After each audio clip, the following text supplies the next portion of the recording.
ಅವನಿಗೆ ಕೆಲಸ ಮಾಡಕ್ಕೆ ಬಿಡ್ತಾ ಇಲ್ಲ ಸುಮಾರು ಜನಗಳು. ಅವರ ಒಳ್ಳೆತನ ಒಳ್ಳೆ ಗುಣ ಈ ಮಂಡ್ಯ ಜಿಲ್ಲೆಗೆ ಒಂದು ಚಿನ್ನದ ಕಳಸ ಇದ್ದಾಗೆ. ನಮ್ ನೇಮಗಳಾಯ್ತದೆ ಅಂತ ಇವರು ತಾರತಮ್ಯ ಮಾಡಿ ರಾಜ್ಯಕ್ಕೆ ಹಾಳು ಮಾಡ್ತಾ ಇದ್ದಾರೆ ಇವರು. ಮಂಡ್ಯ ಜನ ಗೆಲ್ಸ್ಕೊಟ್ಟಿದೀವಿ 7,80,000 ಓಟಿಂದ. ಆ ಋಣವ ಕುಮಾರಸ್ವಾಮಿ ಅವರು ತೀರಿಸಬೇಕು. ಅವ್ರ ರೈತರಿಗೋಸ್ಕರ ಮಂಡ್ಯ ಜಿಲ್ಲೆ ಜನತೆಗೋಸ್ಕರ ಅಲ್ಲ, ಇಡೀ ಆಲ್ ಇಂಡಿಯಾ ಕರ್ನಾಟಕಕ್ಕೆ ಒಳ್ಳೆ ಕೆಲಸ ಮಾಡಿದ್ರೆ ನೆಕ್ಸ್ಟ್ ಸತಿ ಇವರು ಗೆಲ್ತಾರೆ, ಇಲ್ಲಾಂದ್ರೆ ಇವರು ಸ್ವಲ್ಪ. ಬೇರೆ ತರ ಬೋಕಸ್ ಗಿಕಸ್ ಇಲ್ಲ, ದುರಾಂಕಾರ ಇಲ್ಲ, ದುರಾಡಳಿತ ಇಲ್ಲ, ತಾಳ್ಮೆ ಬೇಸದಿಂದ ಧರ್ಮರಾಯ ಯಾವ ತರ ಇರ್ತಾರೆ ಆ ತರ ಲೆಕ್ಕಾಚಾರ ಹೋಗಿ ಸರ್ಕಾರ ಮಾಡ್ತಾ ಇದ್ದಾರೆ. ಈ ಸತಿ ಏನಾದ್ರು ಮಂಡ್ಯ ಇಂಪ್ರೂವ್ಮೆಂಟ್ ಮಾಡ್ಲಿಲ್ಲ ಅಂದ್ರೆ ಮಂಡ್ಯ ಜಿಲ್ಲೆನ ಮರಿಬೇಕು. ವಾಸ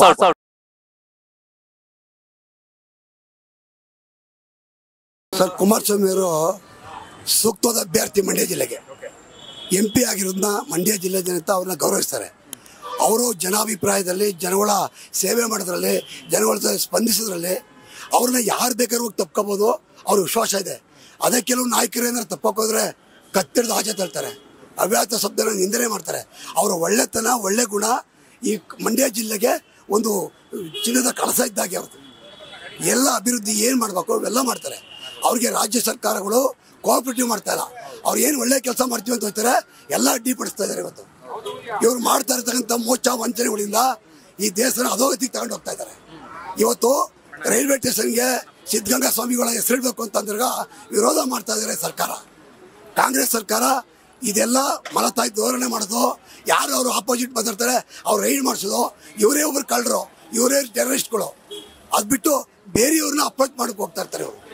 ಇವ್ರು ಮಾಡಿರ್ತಕ್ಕಂಥ ಕಳ್ತನ, ಭ್ರಷ್ಟಾಚಾರ, ವಲಸೆ ಹೋಗೋದು, ಒಂದು ಪಾರ್ಟಿಯಿಂದ ಒಂದು ಪಾರ್ಟಿಗೆ ಹೋಗೋದು, ಎಲ್ಲ ದರೋಡೆ ಹೊಡಿತಾ ಇದೆ ಸರ್ಕಾರ.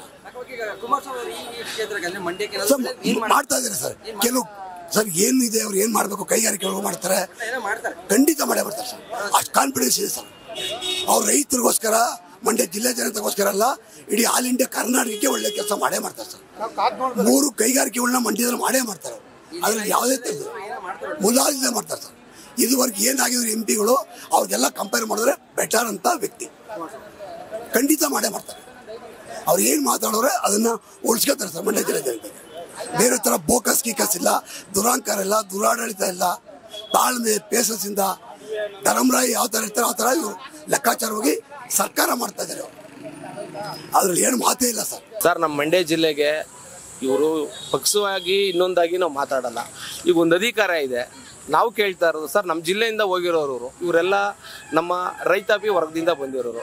ಇವ್ರಿಗೆ ಏನಾರ ನಾವು ಮಂಡ್ಯ ಜನದ ಋಣ ತೀರಿಸ್ಬೇಕು ಅನ್ನೋಂಥದ್ದಿದ್ರೆ ಏನಾರ ಮಾಡಲಿ ಸರ್. ಸರ್, ಮಂಡ್ಯಗೆ ಇನ್ನೂ ಏನೂ ಆಗಿಲ್ಲ ಸರ್. ಏನ್ ಸರ್, ನಾವು ಕೇಳ್ಕೊತಾ ಇರೋದೇನೋ ರೈತ ಜನಾಂಗಗಳು ನಮ್ಗೆ ಆರಂಭ ಬಿಟ್ರೆ ಬೇರೆ ಏನಿಲ್ಲ. ಇಂಡಸ್ಟ್ರಿಲ್ ತರಲಿ, ನಮ್ಮ ಹೆಣ್ಮಕ್ಳು ಹೊರಗಡೆ ಎಲ್ಲ ಕೆಲಸಕ್ಕೆ ಹೋಗ್ತಾ ಇದ್ದಾರೆ, ನಮ್ಗೆ ಇಲ್ಲ ಆಗಲಿ. ಈಗ ಬೆಂಗಳೂರು, ರಾಮನಗರ, ಚನ್ನಪಟ್ಟಣ, ಮೈಸೂರಿಗೆ ಹೋಗುವಂಥ ಜನ ಇಲ್ಲೇ ಕೆಲಸ ಮಾಡಲಿ ಸರ್, ನಮ್ಗೆ ಇಲ್ಲಿ ಉದ್ಯೋಗ ಸಿಗಲಿ, ನಾವು ಅಷ್ಟೊಂದು ಕೇಳ್ಕೊಳ್ತೀವಿ ಸರ್, ಅಷ್ಟೇ. ಒಂದು ಹೆಮ್ಮೆ ಇದೆ ಇವಾಗ ಸೆಂಟ್ರಲ್ ಇದ್ದಾರೆ ಸರ್, ಅದಕ್ಕೆ 100% ಹೆಮ್ಮೆ ಇದೆ. ಬಟ್ ನಮ್ಮ ಋಣನ ತೀರಿಸುವಂಥದ್ದು ಅವ್ರ ಹೆಗಲ ಮೇಲೆ ಇದೆ ಸರ್, ಅವ್ರಿಗೆ ಸೇರೋದು. 100% ನಂಬಿಕೆ ಇದೆ. ಆಮೇಲೆ ಏನು ಮಾಡ್ತಾರೆ ನೋಡೋದ ಸರ್. ಈಗ 100% ನಂಬಿಕೆ ಇದೆ, ಮತ್ತೇನು ಮಾಡ್ತಾರೆ ಅನ್ನೋ ನೋಡೋದ ಸರ್. ಸರ್, ಇನ್ನೂ ಏನು ಅಭಿವೃದ್ಧಿ ಕಂಡಿಲ್ಲ. ಇನ್ನು ಮುಂದೆ ಏನಾಗುತ್ತೋ ನೋಡೋದ ಅಲ್ಲೇ ಸರ್. 1 ವರ್ಷ ಕಳೆದಿದೆ, ಮುಂದೆ ಏನಾಗುತ್ತೆ ಕಾದ್ ನೋಡೋದ ಸರ್. ಸರ್, ಈಗ ಅದಕ್ಕೆ ಒಂದು ಉದಾಹರಣೆ ಕೊಡ್ತೀನಿ ಸರ್. ಈಗ ಅವರು ಕುಮಾರಸ್ವಾಮಿ ಬರೀ ಕರ್ನಾಟಕಕ್ಕಾಗಿದ್ರೆ ಮಾಡೋರೇನೋ, ಇಡೀ ಫುಲ್ ಥ್ರೋಟ್ ಇಂಡಿಯಾಗೆ ಮಾಡಬೇಕು. ಅವ್ರಿಗೆ ಮಾಡ್ತಾ ಇದ್ದಾರೆ, ಬೆಳಕಿಗೆ ಬರ್ತಾ ಇಲ್ಲ, ಮಾಡ್ತಾರೆ ಅನ್ನೋ ವಿಶ್ವಾಸ ಇದೆ. ನಿನ್ನೆ ಗಡ್ಕರಿ ಹತ್ರ ಹೋಗಿ ಮಂಡ್ಯ ಇದಕ್ಕೆ ರಿಂಗ್ ರೋಡ್ಗೆ ಎಲ್ಲ ಪ್ಲಾನಿಂಗ್ ಕೊಡಿಸಿದ್ದಾರೆ, ಮಾಡ್ತಾ ಇದ್ದಾರೆ. ಅವ್ರ ಬಗ್ಗೆ ನಾವೇನು ಮಾತಾಡೋಂಗಿಲ್ಲ. ಮುಂದಕ್ಕೆ ಮಾಡ್ತಾರೆ ಅನ್ನೋ ಇದಿದೆ. ಅವರಿಗೆ ರೈತರ ಜನಕ್ಕೆ ಕಂಡ್ರೆ ಭಾಳ ಅಭಿಮಾನ ಐತೆ, ಅದ್ರ ಬಗ್ಗೆ ಎರಡು ಮಾತಿಲ್ಲ. ಅವನ್ನ ಕೆಲಸ ಮಾಡೋಕ್ಕೆ ಬಿಡ್ತಾ ಇಲ್ಲ ಸುಮಾರು ಜನಗಳು.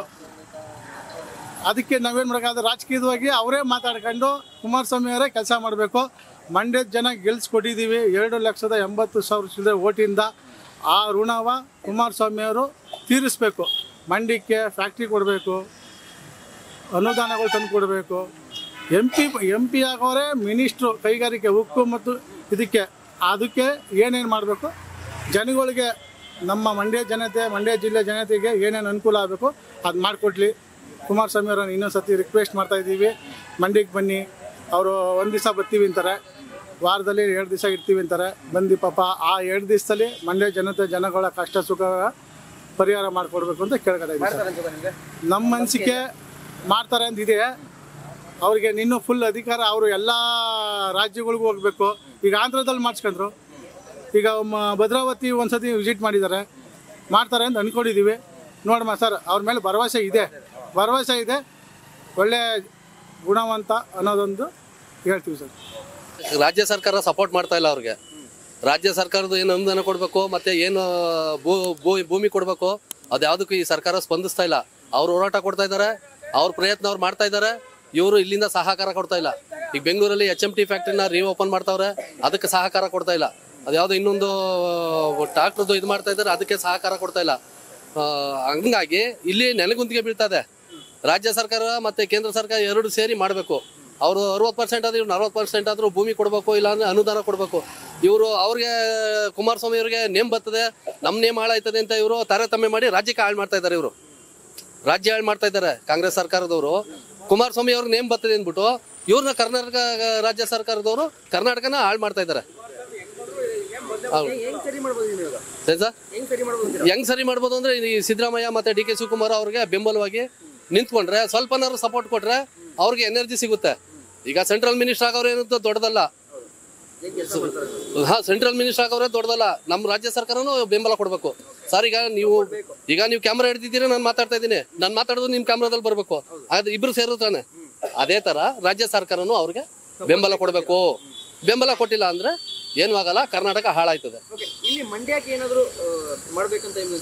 ಸರ್, ಅವ್ರು ಮಾಡೋ ಬ್ಲೂ ಪ್ರಿಂಟ್ ತಯಾರು ಮಾಡೋಕ್ಕೆ ಎಲ್ಲ ಬ್ಲೂ ಪ್ರಿಂಟ್ ತಯಾರಾಗಿದೆ. ಆಲ್ರೆಡಿ ಬ್ಲೂ ಪ್ರಿಂಟ್ ತಯಾರಾಗಿದೆ ಏನು ಮಾಡಬೇಕು ಅಂತ. ಅವರು 5 ವರ್ಷ ತುಂಬಿದ್ರೊಳಗೆ ಏನು ಮಾಡ್ತಾರೆ ಅಂತ ಕಾದು ನೋಡ್ಬೇಕು ಸರ್. ಅದು ನೆಕ್ಸ್ಟ್ ವಿಚಾರ. ನೆಕ್ಸ್ಟ್ ಎಲೆಕ್ಷನಲ್ಲಿ ಅದ್ರ ಪರಿಣಾಮ ಸರ್ ಮಾಡ್ತಾರೆ ಅಂತ 100% ನಂಬಿಕೆ ಇದೆ. ಇಲ್ಲ, ನಾನೇನು ಹೇಳೋದು, ಮಂಡ್ಯ ಜನ ಅವ್ರಿಗೆ ಇಲ್ಲಿ ಮತ್ತೆ ಅವ್ರಿಗೆ ಒಂದು ಅವಕಾಶ ಕೊಟ್ಟವ್ರೆ. ಮಗನ್ನ ಸೋಲ್ಸಿದ್ರು, ಕುಮಾರಸ್ವಾಮಿ ಅವ್ರನ್ನ ಗೆಲ್ಸವ್ರೆ. ಮಂಡ್ಯ ಜನನ್ನ ಉಳಿಸ್ಕೋಬೇಕಂದ್ರೆ ಕಳೆದ ಬಾರಿ 7 ಜನನ MLA ಗೆಲ್ಸಿದ್ರು, ಅವ್ರು ಮುಖ್ಯಮಂತ್ರಿ ಆಗಿದ್ರು. ಈ ಸತಿನೂ ಮಂಡ್ಯ ಉಳಿಸ್ಕೋಬೇಕಂದ್ರೆ ಈಗ ಏನು DK ಶಿವಕುಮಾರ್ ಛತ್ರಿ ಅಂತ ಹೇಳ್ತಾರಲ್ಲ, ಇದನ್ನ ಪ್ಲಸ್ ಪಾಯಿಂಟ್ ಏನಾರು ಮಾಡ್ಕೋಬೇಕು ಅಂದ್ರೆ ಮಂಡ್ಯನ ಅಭಿವೃದ್ಧಿ ಮಾಡಬೇಕು, ಒಳ್ಳೆ ಕಾರ್ಖಾನೆಗಳು ತರಬೇಕು. ನಮ್ಮ ಮಂಡ್ಯ ಜನ ಬೆಂಗಳೂರಿಗೆ ಗೂಳೆ ಹೋಯ್ತಾರೆ ಕೆಲ್ಸಕ್ಕೋಸ್ಕರ. ಅಲ್ಲಿಂದ ಬೆಳಗ್ಗೆ ಹೆಂಗಸರು ಮಕ್ಕಳೆಲ್ಲ ಹೋಯ್ತಾರೆ. ಗಂಡಸರು ಮಕ್ಕಳು ಮಕ್ಕ ನೋಡಿರಲ್ಲ, ಹೆಂಗಸರು ಅಷ್ಟೇ. ಬೆಳಿಗ್ಗೆ 7 ಗಂಟೆಗೆ ಹೋಗ್ತಾರೆ, ರಾತ್ರಿ 9 ಗಂಟೆಗೆ ಬರ್ತಾರೆ. ಅಡುಗೆ ಮಾಡಿ ಊಟ ಮಾಡಿ ಮಲ್ಕೋಗೋದಕ್ಕೆ ಕಷ್ಟ ಆಗುತ್ತೆ. ನಾನೇನು ಹೇಳೋದು ಸರ್, ಈಗ ನಾನು ಕೇಳಿ, ವ್ಯವಸಾಯ ಮಾಡೋರು ಯಾವತ್ತೂ ವ್ಯವಸಾಯ ಬಿಟ್ಟು ಬೇರೆ ಯಾವುದಕ್ಕೂ ಬರಲ್ಲ. ನಿರುದ್ಯೋಗಿ ಏನೂ ಇಲ್ಲ. ಈಗ ಒಂದು ಮನೆಯಲ್ಲಿ 3-4 ಜನ ಇರ್ತಾರೆ. ಎಲ್ಲ ವ್ಯವಸಾಯನೇ ಮಾಡ್ಕೊಂಡು ನಿಂತಿದ್ರೆ ದುಡ್ಡು ಎಲ್ಲಿಂದ ಬರುತ್ತೆ? ಅದು ವ್ಯವಸಾಯ 6 ತಿಂಗಳಿಗೆ ವರ್ಷಕ್ಕೆ ದುಡ್ಡು. ಕಾರ್ಖಾನೆಗೆ ಹೋದ್ರೆ ತಿಂಗಳಿಗೊಂದ್ಸತಿ ದುಡ್ಡು.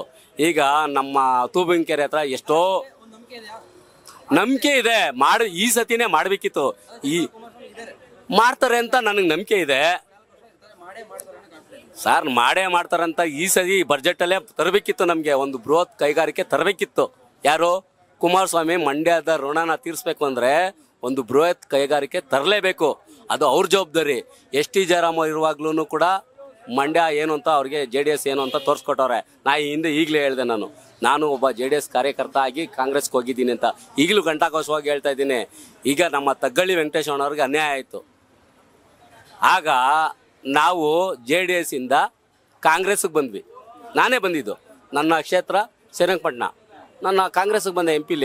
ಯಾಕೆಂದರೆ ನಮ್ಮ ತಗ್ಗಳ್ಳಿ ವೆಂಕಟೇಶಣ್ಣ ತುಂಬ ಅವ್ರಿಗೋಸ್ಕರ ಕುಮಾರಣ್ಣ ಅಂತ ದುಡ್ದಿದ್ರು. ಅವ್ರಿಗೊಂದು ಮಾತಿಗೆ ಗೌರವ ಕೊಡಬೇಕಿತ್ತು.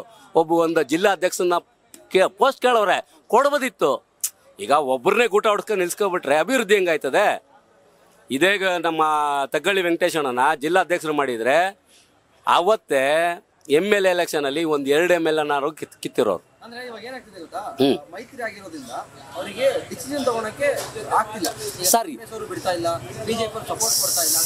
ಸರ್, ನಾನೇನು ಹೇಳೋದು ಕೇಳಿ ಸರ್, ಮೈತ್ರಿ ನೆಕ್ಸ್ಟ್. ನಾನಿರುವಾಗ ನನ್ನ ಕಾರ್ಯಕರ್ತನನ್ನ ನಾನು ಉಳಿಸ್ಕೋಬೇಕು ಅಂದ್ರೆ ನನ್ನ ಡಿಸಿಷನ್ ಇಂಪಾರ್ಟೆಂಟು ಸರ್. ಈಗ ಅವ್ರ ಕಾರ್ಯಕರ್ತರು ಇದ್ದೇ ಇರ್ತಾರಲ್ವ ಸರ್. ಈಗ ಅವ್ರ ಮಗವ್ರವ್ರೆ, ಅವ್ರ ಮಗನ್ನ ಇಲ್ಲಿಗೆ ಬಿಡ್ಬೋದು ನೋಡಪ್ಪ, ಮಂಡ್ಯ, ರಾಮನಗರ, ಚನ್ನಪಟ್ಟಣ ನೀನು ಓದಿಸ್ತಿರು ಸರ್. ಗೆಲುವು ಸೋಲು ಇದ್ದಿದ್ದೆ, ಸೋತಾಕ್ಷಣಕ್ಕೆ ಯಾರು ಹೊಂಟೋಗ್ಬಿಡಲ್ಲ ಕ್ಷೇತ್ರ ಬಿಟ್ಟು. ನೀವು ಎಲ್ಲಿ ನಮ್ಮ ದುಡ್ಡು ಬಿದ್ದೋಗಿರ್ತದೆ ಅಲ್ಲೇ ಹುಡುಕ್ಬೇಕು, ಬೇರೆ ಹುಡುಕರೆ ಸಿಗುತ್ತಾ? ಇಲ್ಲಿ ಸೋತಿದ್ದಾರೆ. ಈ ಬಾರಿ ಇಲ್ಲೇ ಇದ್ದೀರಿ, ಇವರೇ ಗೆಲ್ತಾ ಇದ್ರು. ಯಾರು? ನಿಖಿಲ್ ಅವರೇ ಗೆಲ್ತಾ ಇದ್ರು. ಯಾಕೆ ಅಂದರೆ ನಮ್ಮ ಜನ ಹೇಳೋರು ಅವನ್ನ ಒಂದ್ಸತಿ ಸೋಲ್ಸಿದ್ವಿ, ಒಂದ್ಸತಿ ಗೆಲ್ಸ್ಬೇಕು ಅಂತ. ಈ ವಿಚಾರಕ್ಕೆ ಕೇಳ್ತೀನಿ, ರಮ್ಯಾ ಈ ಸತಿ ಏನಾದರೂ ಕುಮಾರಸ್ವಾಮಿ ಮೇಲೆ ನಿಂತಿದ್ರೆ ರಮ್ಯನ ಒಂದ್ಸತಿ ಸೋಲ್ಸಿದ್ದೀನಿ, ಈ ಸತಿ ಗೆಲ್ಸುವ ಅಂತ ಜನ ಇಚ್ಛೆಪಡ್ತಿರು ಸಾರ್. ನಂಬಿಕೆ ಐತೆ, 100% ನಂಬಿಕೆ ಇದೆ ಸಾರ್. ಮಾಡಿದ್ರೆ ನೆಕ್ಸ್ಟ್ ಸತಿ ಇವರು ಗೆಲ್ತಾರೆ, ಇಲ್ಲಾಂದ್ರೆ ಇವರು ಸೋಲ್ತಾರೆ ಅಷ್ಟೇ. ನಾನೇನು ಬೆಳೆ ಹಾಕಿದ್ದೀನಿ ಅದೇ ಬರೋದು ಸಾರ್. ರಾಗಿ ಹಾಕ್ಬಿಟ್ಟು ಭತ್ತ ಬರಲ್ಲ, ಭತ್ತ ಹಾಕಿ ರಾಗಿ ಬರಲ್ಲ. ಈ ಸತಿ ಏನಾದ್ರು ಮಂಡ್ಯ ಇಂಪ್ರೂವ್ಮೆಂಟ್ ಮಾಡಲಿಲ್ಲ ಅಂದರೆ ಮಂಡ್ಯ ಜಿಲ್ಲೆನ ಮರಿಬೇಕಾಯ್ತದೆ. ವಾಸೌಟ್ ಎಲ್ಲಿ? ರಾಮನಗರ ವಾಸೌಟ್ ಆಗೋರೆ, ಚನ್ನಪಟ್ಟಣ ವಾಸೌಟ್ ಆಗೋರೆ, ಮಂಡ್ಯನೂ ವಾಸೌಟ್ ಆಯ್ತದೆ.